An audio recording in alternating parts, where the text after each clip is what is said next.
the crash of the Naira against the dollar and its inability to manage the foreign exchange market to the diversion of diaspora remittances to unofficial markets.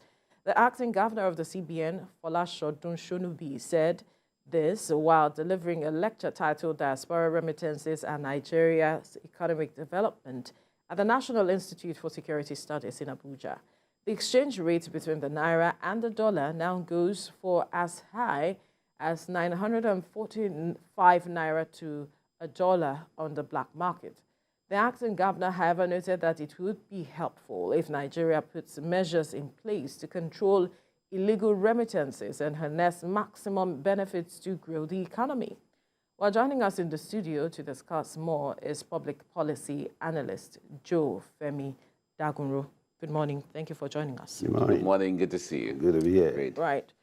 Now, you have been in the diaspora and hearing this statement saying that diaspora remittances is being diverted to the illegal exchange markets. I wonder what comes to you, because the country used to talk about, Nigeria used to talk about how much we used to remit from the diaspora and how it has been of benefit to the country.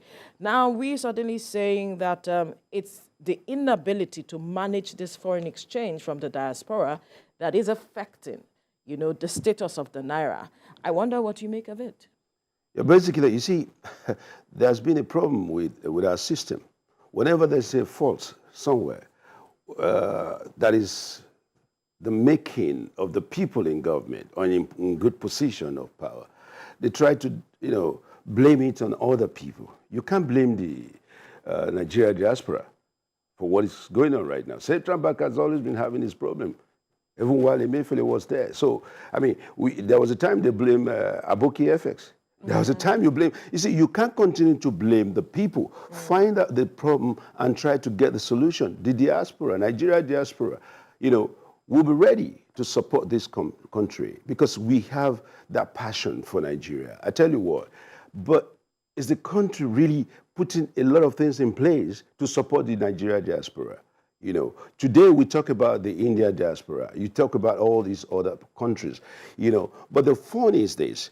When even a Nigerian cannot open an account in a bank without having a NEPA bill, you come home, you want to open an account. This is a personal encounter with a bank. I came with delegates, and some of these people want to open an account right here. And you say, look, go and bring your NEPA bill.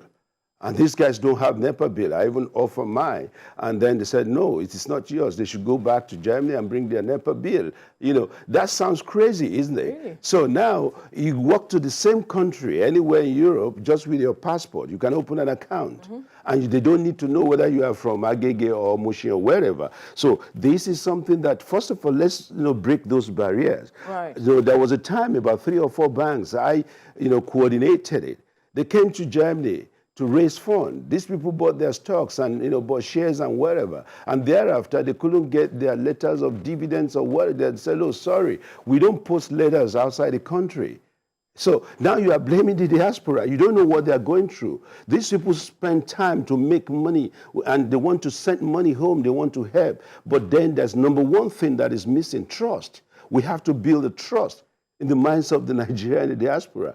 They've lost trust. They read most of these things and they see a lot of things happening. They are not happy because when they see the situation at home and the kind of corruption going on, the kind of looting going on, and they just feel, look, is this place I want to send my money to? And then don't forget, there are no other ways to send money except through all these other avenues, the channels, the legal channel, Western Union and all these. It's a legal channel. The other one that you might think is not the natural way is when somebody goes to London, America, and says, give my mom this money. He brings it, and he's not taking it to the bank. He stays at the bank, and he sees one aboki or whoever, and exchange that money. You can't stop that. The most important thing is to make sure that we engage the Nigeria diaspora. We engage them. It should be a bottom-up approach. When you have this bottom-up transformational agenda for them. And let us get it straight. You cannot sit down in Nigeria and be setting up agenda for these people out there without their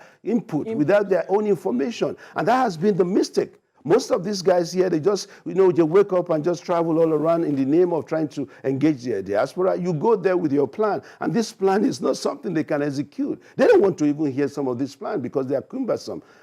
So you begin to engage them logically so that they can see more. You see, average Nigerian in the diaspora thinks about Nigeria every day. I tell you what. And that is the most important thing. We are not happy when we're there seeing that things are not going on well. It affects them naturally. It affects them psychologically as well. So now trying to blame the diaspora, say, oh, they are diverting, that's even insulting them.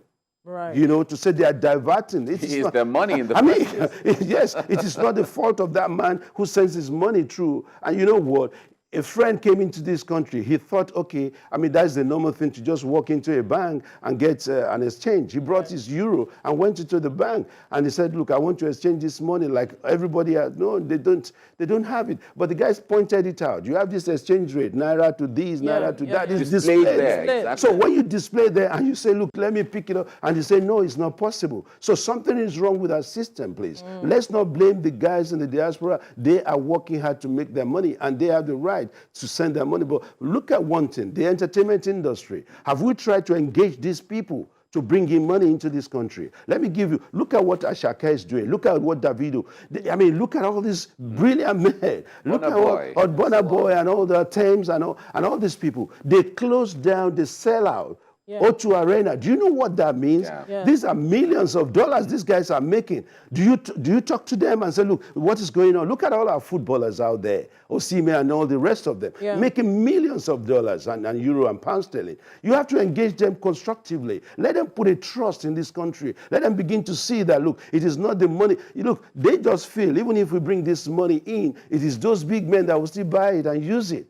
So they are not comfortable, and you have to make them comfortable. You have to build trust. I know this is not the first time, and this will not be the last time, but we can curtail it. We can reduce it so that people will begin to have... Look, if you're in the diaspora and you want a passport for your child or for yourself, do you know how long it takes? Right. How dare you tell someone that, look, the jacket is not there available, something is not... And these people, they are subjected to a lot of, humiliation sometimes. And you don't blame it on the people in the High Commission or the embassies, because they too, their hands are tied. They don't have... So we have to see, this is more than what we are just looking at. It's a lot. And look, do you know that there are sometimes, even the embassy staff, they don't have their salary paid on time or their allowances. They can pay their rents on time. But we are not talking about all these things. We are looking at just a tiny little place and say, oh, it's the fault of the diaspora. I think that's a bad one. All right. The diaspora remittances, according to the World Bank, stands at about $168 billion in the last 8 years in Nigeria alone. It tells you that's really huge. And like you put it earlier, this is the money that is able to be captured through the system.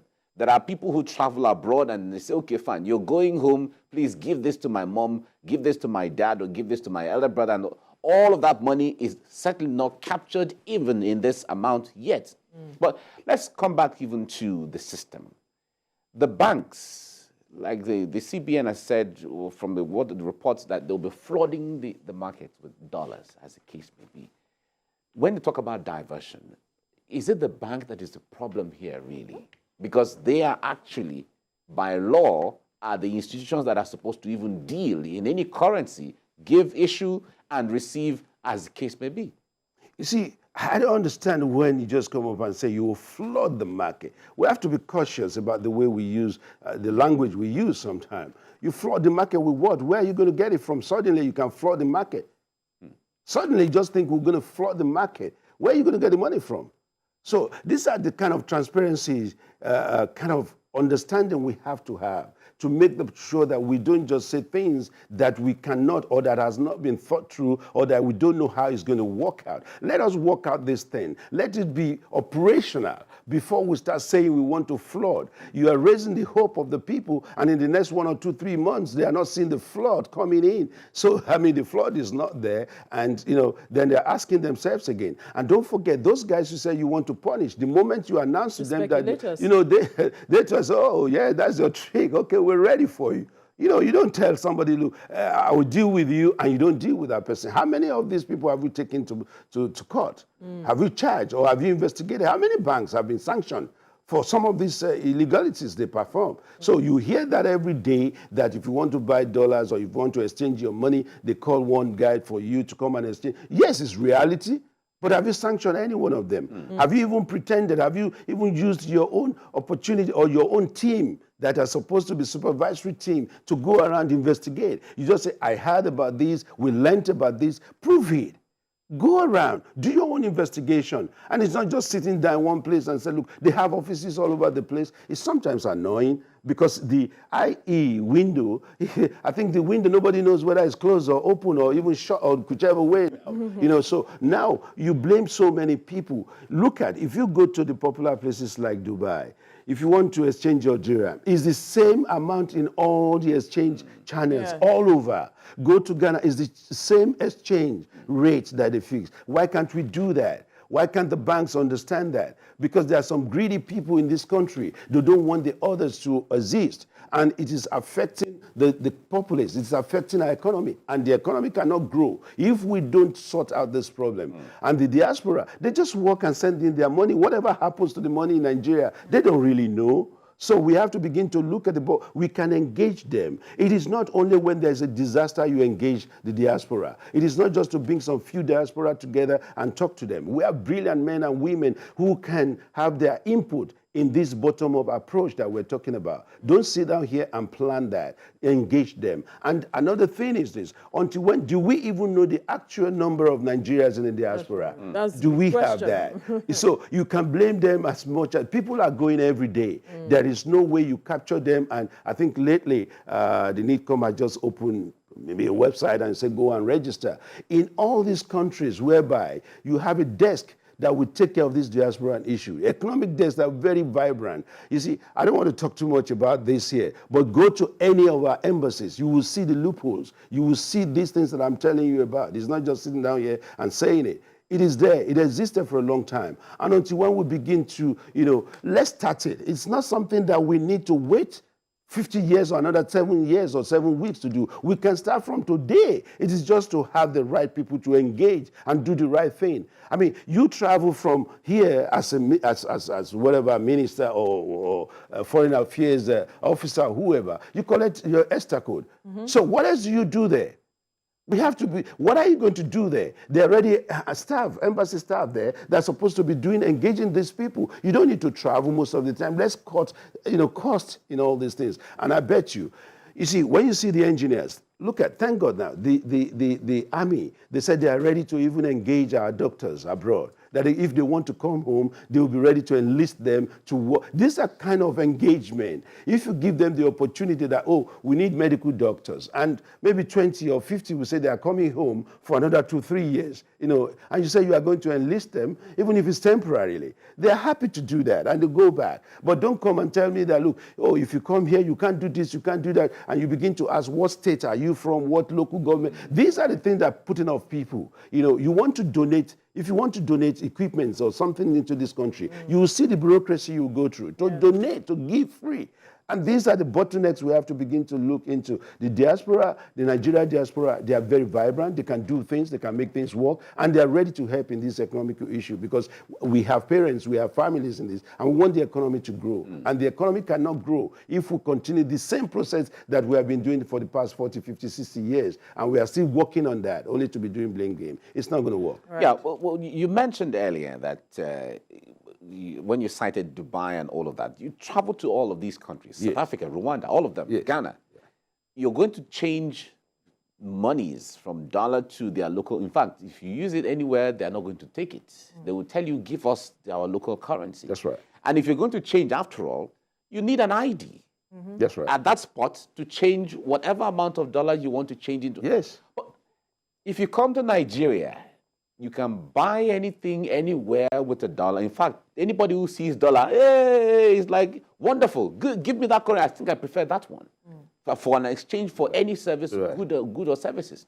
Now, what would it take for us to achieve that kind of a situation?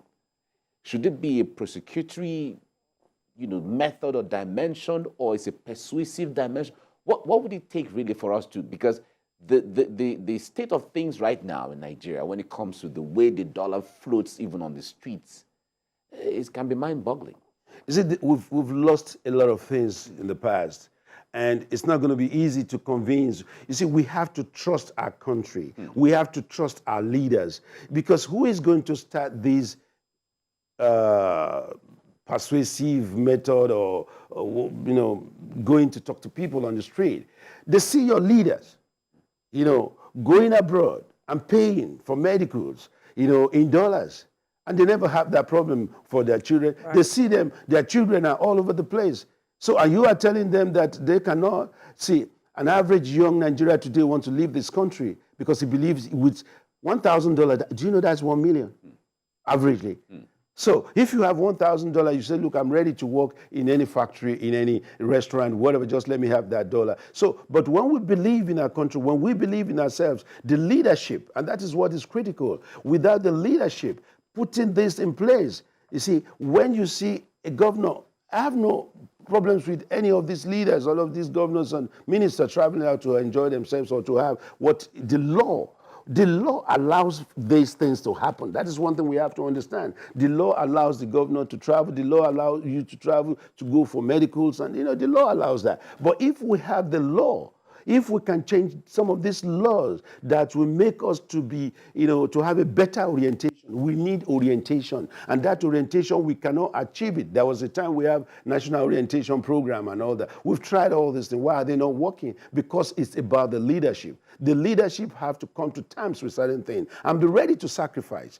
If they see the leaders that will sacrifice, Nigeria are ready to follow them, because we are peace-loving people in this country. It's just like what you're saying about NLC. NLC keeps coming up and say we are going on strike, and after 1 or 2 days they say, no, we are not going on strike. We are calling. No, why don't you think it well before you say you are going on strike? Look at how strike is being managed in UK, in all of those places. They strike for 1 week, 1 3. People understand. You prepare them. You don't just come in and go and say, look, I want to strike today, tomorrow, no, we are calling it off. No, let's be serious for once. And people are not really interested in this strike sometimes. But now the situation is making people. I was coming to the studio, I saw the queue. Yeah. I was asking the driver, what's going on? He said, they are not selling fuel anymore. But this is not supposed to happen, because I've said it here, that look, you should expect these petrol prices, this PMS price, call it any name, it will rise even before you get to your next, next stop. It should surely rise, because as long as the dollar rises, then these costs will continue to rise. That is the truth. And unless we begin to tell the truth to the people, they will not understand it. So we need to tell ourselves the truth about this country. We need to trust our leaders. We need to have a new orientation. We don't need to call someone the poorest of the poor. That's not a good idea. So when you label some of the poorest of the poor, you say, okay, well, after all, I'm not counted. I'm a common Nigeria. All these languages we use, it demoralizes the people. And then the diaspora there who is working to make sure he supports his family is feeling that pain, because it's not just for his mother. Look at some are building houses now. This is the time to bring your money in and buy land and start building. Then, but do you know there was a time they said there would be a diaspora estate where people will have their own places to build. What happens to the diaspora estate? All the states should be able to have a diaspora estate. All states should be able to create an avenue and a ministry, or at least a special advisor taking care of this diaspora thing. And in the diaspora, do you know, nobody cares whether you are from Ogun or from, they say you are in Nigeria. Yes. So, and as long as you're in Nigeria, so that should be a place for us to unite Nigeria and begin to come about and say, look, this is what we want for Nigeria. What is the agenda that we set for Nigeria? Until we begin to do that, don't forget that apart from those who are going now at the age of 30, 40, they will have their families. They will have children. These children, sometimes they don't even need to speak English again. There's Yoruba, sorry. They can't speak their language, their native languages again. They can't understand their culture. We don't develop that. For how long have we, as Nigerians, we are using keyboards that we cannot type Yoruba words or English or Igbo or Hausa? How can't we think of that? That's in the area of technology. But there are a lot of young guys that can sit them down and say, listen, high time we have our own keyboard. Let's begin to do this. Let's look at what we can do with our native intelligence as well. I believe that we have a lot of talents. Look at what is happening in the fintech industry. Who is assisting them to get the money? Look at all these Future Waves and all these other brilliant young men and women. They are bringing in millions into this country, in dollars, billions as a matter of fact. So who is talking to them? Who is managing them? Engaging them. So we have to manage these people. Look at what is happening in Netflix now. We don't hear about Nollywoods again, but look at what they're dishing out in Netflix. They are making millions of dollars, for goodness sake. We have to engage people. We have to begin to be sincere. If you are spending the fund you are making, publish it. Let us know what you are spending the fund for. And that's another transparency aspect of it. You are making 1 billion. Let us know what you are spending that 1 billion for. Publish it so that people can see it. Unless we bring a lot of people are running away from taxes. Yes, but then the government should set the ball rolling. It's not just about you. I don't support you taxing a man that has not. Look, Buhari did that at some point, I think, after COVID. I said, look, if you don't make, I think, 25 million or 30 million, you don't need to pay the tax. That should be brought back. That is part of the palliative that people are looking for. Because you are not considering those guys who are suffering, who have taken loans that they cannot pay their loans at the bank. You are considering the poorest of the poor for the palliative, mind you. And the palliative most times is going to the people that are working in the public sector. So you have to consider that as well. That listen, apart from the public sector, what about the people in the private sector? Right. 1 or 2 moms and pop on that. So it's a problem. Let's look at it and solve this problem holistically in a proper way and not blame games. Now, you have listed a myriad of issues that has to be dealt with. The gaps, the bottlenecks, the bureaucracy, whatever name we want to call it. But if you are looking at the low-hanging fruits that we could begin to address these issues, where should we begin from?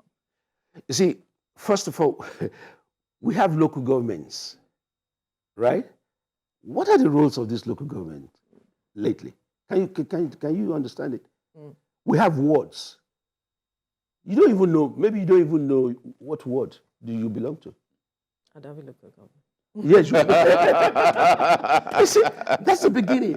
You know, you don't know your ward, you don't know your councillor, you don't know your, so this is just it. So until when you begin to do that from the ward level, you have to begin to have political engagement, number one. Then you have to have economic engagement. You see, when you have people, they are speaking about this Naira and we don't have Kobo again, Naira and dollar now. Yeah. So Naira and dollar, you bring, with all due respect to all friends who are highly, intelligent about this, they speak so much grammar that the man on the street doesn't understand all this grammar. And a friend it has defied the normal logic of economics, what you have read. And you see, when you see inflation, and somebody tells you when there's inflation, increase the rate, you are killing the people, for goodness sake. And now the banks, I guess the banks should be ready to write off a lot of loans because most people will not be able to pay at the right time. I'm telling you this. This is one of the things that will be happening in the next few months of a few years. So now, when you look at that, rather than looking at how can we do this, you are following the normal economic theories that cannot work again. These economic theories cannot work. I would rather look at Kabu economics theory. I would rather look at Jankara or my 12 economic theories. How have they been able to keep their markets going? And that is the thing. We have to be local with our own ideas of solving our problems. And that is why World Bank, IMF, they can come up with their own analysis. But the analysis of the local man who understands how to buy his begiri from somewhere or his plantain from somewhere and bring it to Lagos to sell, despite this problem of Naira and dollar, they are still selling, they are still bringing it in, but they increase their prices. So until we begin to study that critically and understand it, but first of all, we need this political engagement. We need these economic, arrangements for people to understand it. When you begin to see that your local government, there's a cooperative that can manage things. People can go to the government. In all local government, there's nothing stopping us from having local government, cooperatives in all local government, in all wards. So people will have that understanding because how many people can even take a loan from the banks? The conditions are there. But the cooperatives, the local people, they can work in there. The churches have cooperatives. Let's spread this. Let's spread all this and where people can really, and you can tap them, you tap into that. Because this idea, coming back to the diaspora thing, a diaspora guy that comes into this country who would just want to put money into, a small money into a project, he doesn't know where to put his money in. He puts it in the bank, and by the time he wants somebody to get it, he say, where's your BVN, where's your NIN, where? Right. You see, these are not encouraging things, for goodness sake. And these are the problems we have to look into. Let's begin to have it at the local level to solve the problem at the local level. The woman that sells rice and beans every day, he needs a loan maybe just about 10,000 Naira. The microfinance banks are not really helping in that much because if you look at the rates of what, and that's why these people go to these apps to go and, and they find themselves being messed up. So we have to begin at the local level and to begin to educate the people at the local level. If we engage the people at the local level, I think we will come across a system whereby the people have this understanding of what is going on. Look at kerosene, for instance. Nobody's talking about kerosene again, what these people are using. We're talking about gas. We've forgotten some of these people completely. And they are not feeling the happiness of what to be in Nigeria is all about. So we have to. It is not just about talk, talk, talk. It's about putting this in action. We have a lot of ideas in this country. We have a lot of, plans, blueprints, red print and green prints. We have so many prints. But which one have we really come out to make it a white print? Yeah. All the other colors are there, but we have never, even after a while, you now have white paper. The white paper. So there's always a white paper now. So what has happened to all the white papers that we have? So until when we begin to look at it critically, we can sit down here and talk, but go outside there, you realize that they are feeling the pain. And good enough that we say we know they are feeling the pain, And so if we look at our leaders, there's a problem with our leaders. All right. You've said a lot this morning with regards to this issue, and we believe that those at the helm of affairs are listening and will do the right thing, take the right steps, and we must thank you. Public Policy Analyst Joe Femi Dagunro, for your time on the program. Thank you so much. Thank you. Thank you. Right.